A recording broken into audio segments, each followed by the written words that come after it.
সমস্ত ইসলামী দলগুলোর বোর্ডের বাক্স একটা হতে হবে। একটা বোর্ডের বাক্স যদি আমরা করতে পারি, সবাইকে নিয়ে যদি আমরা ঐক্যবদ্ধ হতে পারি, ইনশাআল্লাহ আমি আশা করি সফলতা আমরা পাবো।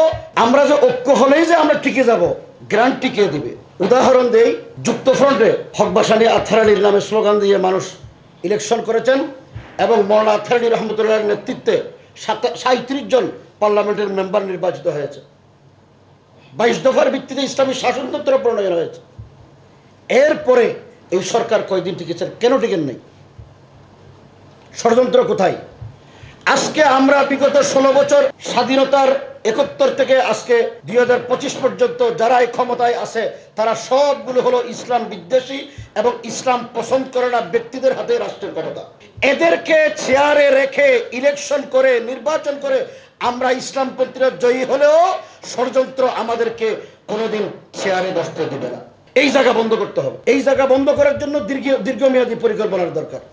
ইসলামপন্থী সব দলগুলো যদি দীর্ঘমেয়াদী পরিকল্পনা না নেন, সাময়িক বিজয় লাভ করতে পারবো আলজেরিয়ার মতো এবং মিশরের মতো আমাদের পরাজয় বরণ করতে হবে। এই সব চিন্তা ভাবনা করে যদি আমরা সামনে না আগাই, তাহলে আমরা হাজারো ঐক্য হতে পারবো, কিন্তু ভোটের মাঠে গিয়ে, ভোটের ময়দানে গিয়ে আমরা কিছু আসন পাবো, কিন্তু গণতান্ত্রিক এই পদ্ধতিতে বিজয় লাভ করার কোনো সুযোগ হবে না। গণতান্ত্রিক পদ্ধতিতে কোথাও ইসলাম বিজয় হয়েছে কোনো রেকর্ড নেই। সুতরাং এই ভোট আমার ভোট আমি দেব, যাকে খুশি তাকে দেব, এই স্লোগান দিয়ে আগামী ইলেকশনে আমরা ইসলামপন্থীরা সবাই ঐক্যবদ্ধ হয়ে গেলাম।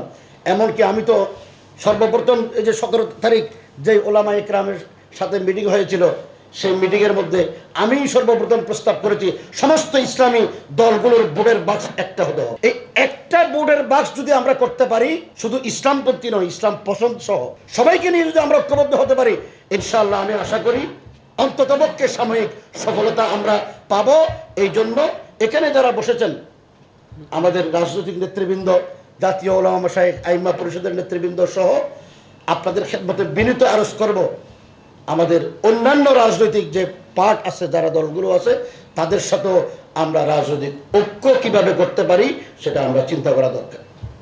এবং এই ঐক্যকে মজবুত করার জন্যে যত মাশায়েখিন আযম আছেন, যত উলামায়ে ইকরাম আছেন, মাকতাবে ফিকরের উলামায়ে ইকরাম আছেন, তাদেরকেও যেন নির্বাচনের মাঠে উলামায়ে ইকরাম আসলে বিরোধী গ্রুপ যেন না দাঁড়ায়, সেই জন্য আমাদেরকে চিন্তা করা দরকার। এই দুইটা প্রস্তাব রেখে আমি আমার বক্তব্য শেষ করলাম।